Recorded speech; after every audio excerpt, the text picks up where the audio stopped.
It's late May, and you're on your way to a sold-out tea ceremony at Royal Roads University's new Japanese tea house. Established more than 100 years ago, back in the 1910s, the Japanese gardens are an oasis of peace and tranquility to this day. The Upper Japanese Garden was designed by Isaburo Kishida and is bordered by a lake on one side and bisected by streams. It features Japanese maples and flowering cherries imported from Yokohama, and now it has a tea house. It's surrounded by azaleas and primroses, which guide your path this spring. This beautiful refuge is part of an Edwardian estate located on southern Vancouver's Island, British Columbia, with 565 oceanfront acres and amazing views of the majestic Olympic Mountains in the United States. It's really almost like a castle and is like nothing you've seen before. As you walk in the main entrance, you're in awe of its grandeur, and you make a note to come back to the main house. You're making your way through the grounds, and a warm breeze blows across your face, and you close your eyes for a second. When you open them, something catches your eye in the third-floor window. You focus, and you're sure you caught the glimpse of a woman in a wedding dress holding a baby in her arms. But something about the scene is off. Fear prickles the back of your neck when you realize that the window is open and the woman is standing on the ledge. Terrified, you begin to run towards the castle, calling out for help. Suddenly you trip and fall under the fresh grass, and when you look up, whatever was on the window ledge has disappeared. The woman and the baby are gone. I'm Nadine Bailey, and this is Haunted Canada. Join me as we explore one of the most haunted places in Victoria, British Columbia. This is Hatley Castle.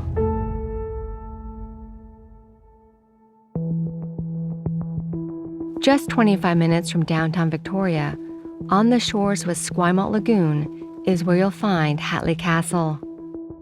The grand Tudor-inspired mansion was originally built for one of Vancouver Island's coal barons and is surrounded by forests and bountiful ocean, where the Luwenjan-speaking peoples, the Songhees, and the Esquimalt nations have thrived. It is also where James and Lord Dunsmuir built their 40-room home after they purchased the property in 1907.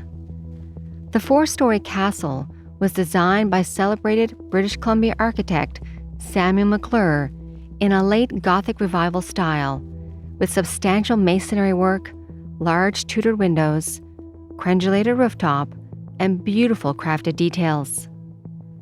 The castle was built from 1908 to 1909 for James and his wife Laura to entertain local society, raise their children, and enjoy a tranquil retirement. Guests who first entered the home would be greeted by a grand hall with half-paneled plastered walls, vaulted ceilings, and heavy oak beams. The main floor has grand and impressive rooms adorned with patterned appointed arches running throughout. Numerous wood-burning fireplaces kept the castle warm on cold and wet British Columbia days, including one carved from rose-colored sandstone from Flagstaff, Arizona. The building was constructed using local materials, trimmed by Valdez and Centura Island sandstone. Its impressive exterior is matched only by the lavish interior, which includes oak and rosewood paneled rooms, teak floors, and specially made fixtures. James Dunsmuir was quoted as saying, "Money doesn't matter, just build what I want." The castle is 200 feet long and 86 feet wide, with a turret 82 feet high. The walls surrounding the estate are also made of local stone at a cost of over $75,000. The conservatory cost a similar amount. It would help keep the home with fresh flowers and was once filled with white orchids imported from India. A large banana tree grew in the center under the dome. 10 kilometers of road interlaced the estate, and 100 men were employed in the gardens. That's because the estate spans nearly 650 acres and is renowned for its meticulously designed gardens: the Rose Garden, Italian Garden, and Japanese Garden, which were created by the Dunsmuirs with the assistance of American designers Franklin Brett and George D. Hall.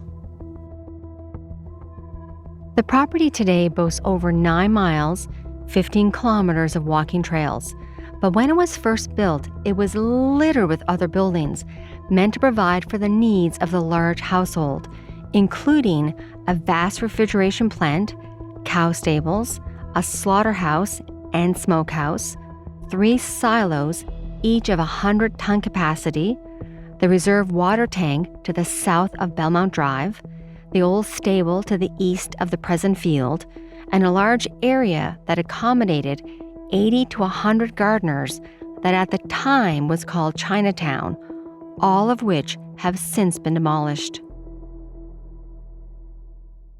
So who was the man behind the castle? Well, James Dunsmuir was born on July 8, 1851, in Fort Vancouver, Washington. His parents were Robert and Joan Dunsmuir. Robert was born in Scotland, and at the time of his birth, his family was engaged in the coal business. His grandfather, also named Robert, had leased coal properties and bought out local competitors in the days before the arrival of the railway in the 1840s, which allowed him to control prices. In 1832, in the midst of this prosperity, Robert's mother, father, grandmother, and 2 of his 3 sisters died within days of each other in a cholera epidemic which swept the area.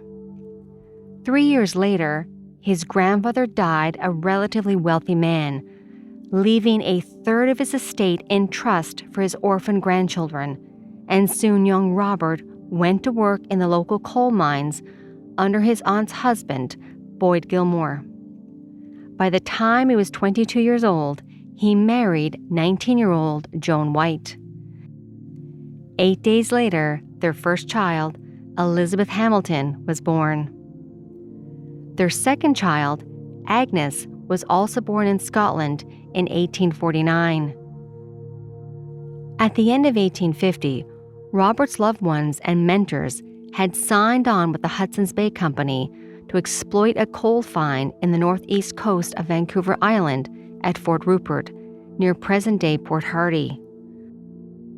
On 24 hours' notice of this opportunity, Robert signed on, and with his wife and 2 daughters, sailed on the Pekin for Vancouver via Cape Horn on December 19, 1850. It took them 191 days to arrive. 8 days later, on July 8, 1851, Joan Dunsmuir gave birth to their third child, James Dunsmuir. His dad worked hard, but living conditions in Nanaimo were difficult. Robert was ambitious, and as he moved up the ranks, the family's circumstances improved significantly. He eventually became a mine supervisor for the Vancouver Coal Mining and Land Company. And by the time James was 16 years old, he followed in his father's footsteps. He began an apprenticeship as a machinist and spent 2 years in the Willamette Iron Works in Oregon. In October 1869, while James's father was fishing for trout at Diver Lake, a few miles north and west of Nanaimo, he found a coal outcrop.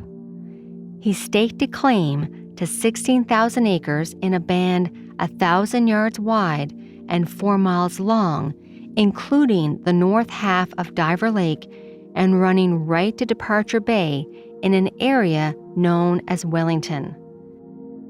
In order to stake a claim of this size, he was required to form a company known as Dunsmuir Dingle and Company. His sons James and Alexander signed on. By 1873, they were producing 16,000 of the 40,000 tons of coal produced on Vancouver Island.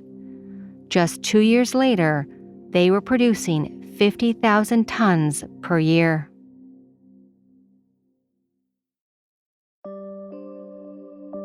During this time, business was booming, and James benefited by broadening his education.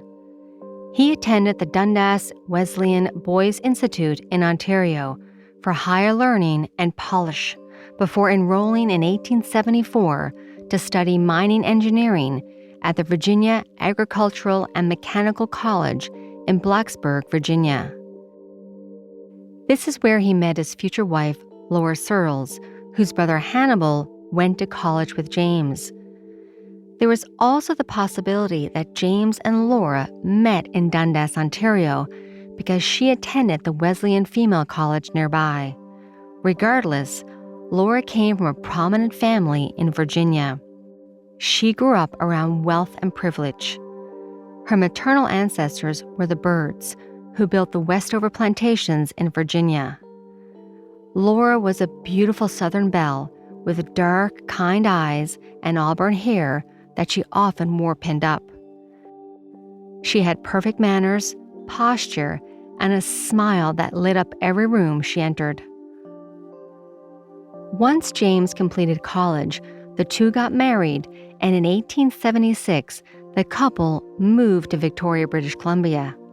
No expense was spared for the newlyweds, as the coastal steamer, the Caribou Fly, made a special trip from Victoria to Nanaimo with the bridal party. James went to work in the family business, and Laura quickly integrated herself into the local elite and was determined to make her mark on society by regaling friends with songs at concerts. Less than 1 year after their arrival in British Columbia, their first child was born, and soon it would be followed by 12 more, 3 sons and 9 daughters. But sadly, 2 of the children died in infancy. In April 1889, James's father, Robert Dunsmuir, died suddenly. James and his brother Alexander assumed they would be taking over the business. However, they were quickly disappointed. His father left all of his shares and voting power to their mother. It led to a bitter legal battle, and over the next 17 years, James worked relentlessly to gain control from his mother and sisters. It was all going on as James entered provincial politics. In 1898, he won a seat in the provincial legislature and became the 14th premier 2 years later in 1900. His government attempted to resist popular pressure to curtail Asian labor and immigration, not for humanitarian reasons, but to ensure cheap labor. They also promoted railway construction and accomplished a redistribution of seats to better represent the population. He resigned as premier in November 1902, and in 1906, he became the province's 8th lieutenant governor, but not before he was humiliated by his mother when she sued him in 1903. He spent 3 days on the witness stand as the Dunsmuir's family affairs became headline news. In the end, he was successful, and James became the sole owner of the Wellington Colliery and Alexandria Colliery in the South Wellington District and the San Francisco office. He also became the major shareholder of the Union Colliery of British Columbia and the Esquimalt and Nanaimo Railway. James purchased the California shareholders' interest in the railway and the Union mines in October 1902 and brought the empire entirely into his own hands, something his father had never been able to achieve. In the process, he became one of Canada's wealthiest men on the West Coast. That's when he purchased 640 acres of land where he would build a family home and a peaceful retreat. Hatley Castle. By 1909, the couple moved into Hatley Castle, where Laura became known as a gracious and popular hostess that enjoyed welcoming guests to functions and tea parties. Even though the constraints of Prohibition from 1917 to 1921 and the Great Depression of the 1930s, Laura continued to open her home to friends. She was very community-minded and was active in the Imperial Order Daughters of the Empire and the Colwood branch of the Women's Institute. She often raised money for charitable projects at garden parties and events. As the years went on, by the time James was 61, he retired and began to live a life of an English gentleman at Hatley Park, where he fished and managed his massive estate. While his father had built a central castle that dominated the Victoria skyline, James withdrew behind his gilded gates to the peace and quiet of his relatively remote home. The Edwardian mansion sat behind an iron gate, and he devoted his remaining years to it. It was complemented by a 218-foot steel yacht with a dining room that could seat 24 and called the Dolora, named after his youngest daughter. For fishing, he built a lodge on the Cowichan River.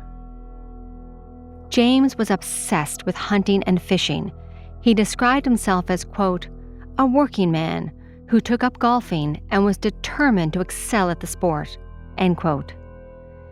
In their final years, James and his wife Laura became increasingly isolated and lonely. James had disowned their oldest son Robin, who was technically the heir. He had proved himself to be a disappointment when he devoted himself to globetrotting in an alcoholic stupor instead of the family business. Their second son, James Jr., lived at Hatley Castle and was referred to as the boy. He was quiet, reliable, and was educated at Loretto, a boarding school just outside of Edinburgh, Scotland. James and Lord Dunsmuir's quiet life was interrupted when World War I broke out in 1914. The Great War would span 4 years and end in 1918. It would be one of an unprecedented scale, technological advancements, and devastating casualties, leading to the fall of major empires and shaping the 20th century. And James Jr. wanted to be a part of it. He received a commission in the 2nd Canadian Mounted Rifle, and on May 1, 1915, Lieutenant James Dunsmuir Jr. traveled to New York. He boarded the RMS Lusitania as a first-class passenger and headed to England to fight. Lieutenant James Dunsmuir Jr. would never make it to the front lines. 7 days later, on May 7, 1915, just off the coast of Ireland, the Lusitania was torpedoed and sunk by a German U-boat. The incident caused significant international outrage and contributed to the United States eventually entering into World War I. James Jr.'s body was never identified or recovered. Back in Canada, James and Laura were heartbroken by the loss of their son. James would spend the nights sleeping in his study, located on the ground floor of Hatley Castle, endlessly playing the record called "Where Is My Wandering Boy Tonight?" Laura was equally upset and never recovered from her son's death on the Lusitania. She couldn't handle the music being played constantly, and one night she stormed into her husband's study and broke the record. They continued to grieve together until 5 years later, in May of 1920, James Dunsmuir Sr. died at his fishing lodge. Many believe that the 69-year-old died of a broken heart from losing his favorite son. And from that moment, strange things started happening at Hatley Castle. Employees began hearing and seeing strange noises coming from the castle, particularly from what used to be James's study. Other employees heard music playing, shuffling footsteps, and the sounds of cupboards opening and closing as if someone were pacing back and forth looking for something. Meanwhile, Laura was grieving not just the loss of her dear husband and son, but also was tormented by nightmares. For the rest of her life, she dreamt of her lost child, never knowing for sure if he was dead. She expected James to walk through the door to Hatley Castle any time.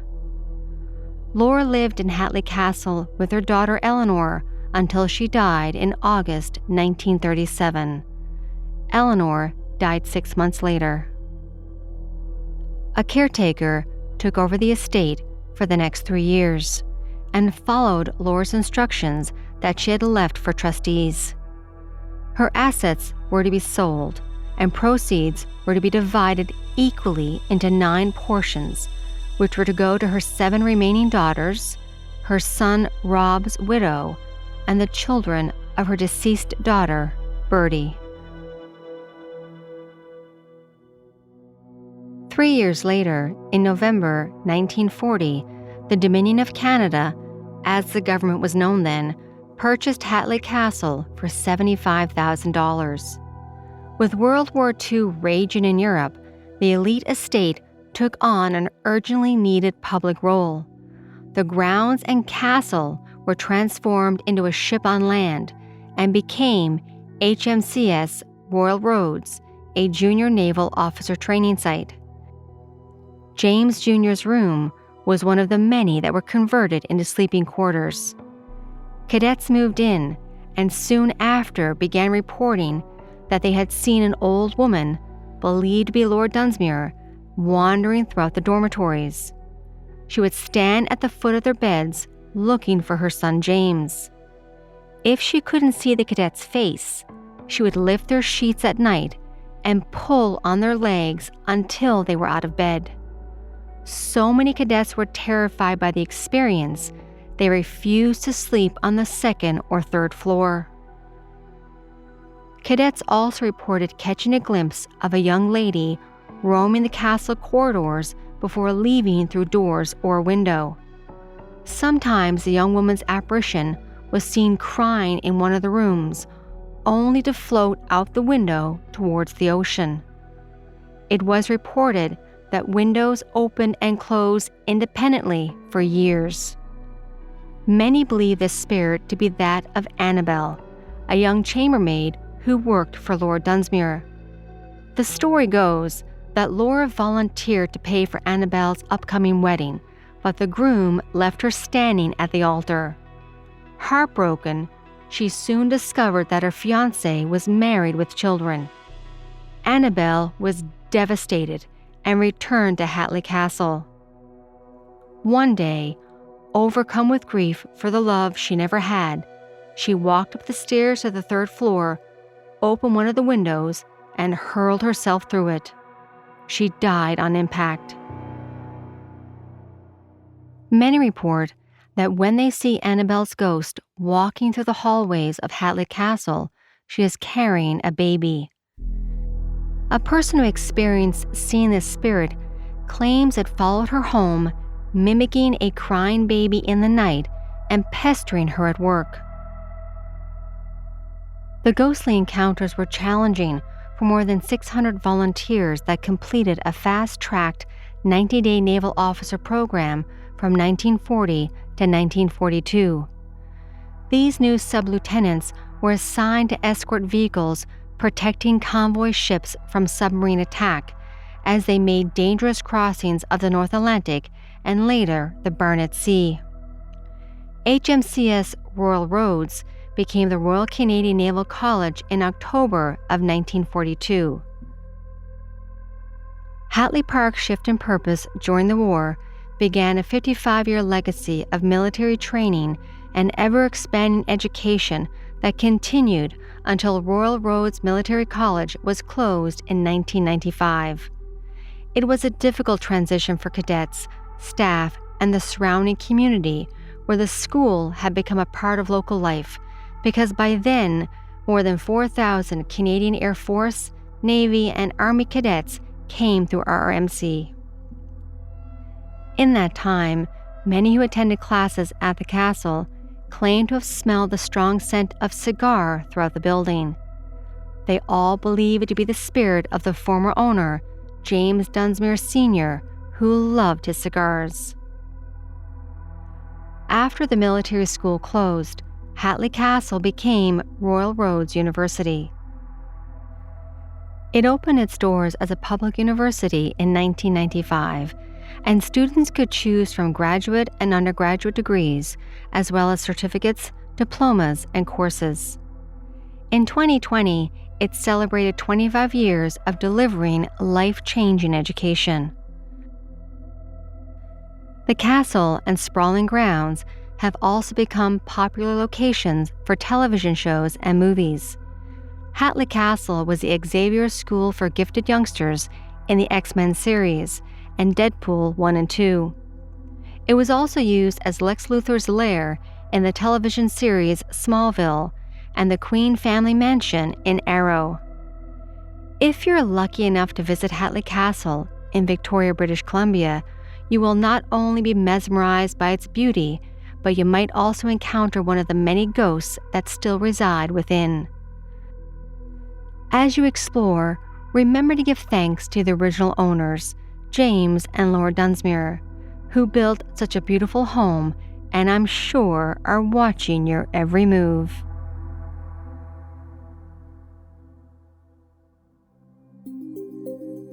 Thank you for joining me as we explored the stories surrounding Hatley Castle in Victoria, British Columbia. The Edmonton Ghost Tours sponsors Haunted Canada. I will link it in the show notes. Haunted Canada is written and produced by me, Nadine Bailey, with senior producer Dila Velasquez. Production and sound design is by Rob Johnson, with help from Rosin Kufer. If you would like to support this podcast, please follow and share. We would also appreciate a like and a 5-star written review. Also, you can follow me on our different social media platforms, or if you have a ghost story, haunting, or true crime that you would like for us to cover on this podcast, please email me through the website hauntedcanada.com. Thank you from all of us at Haunted Canada and Curious Cast. Have a good night, everyone, and stay haunted.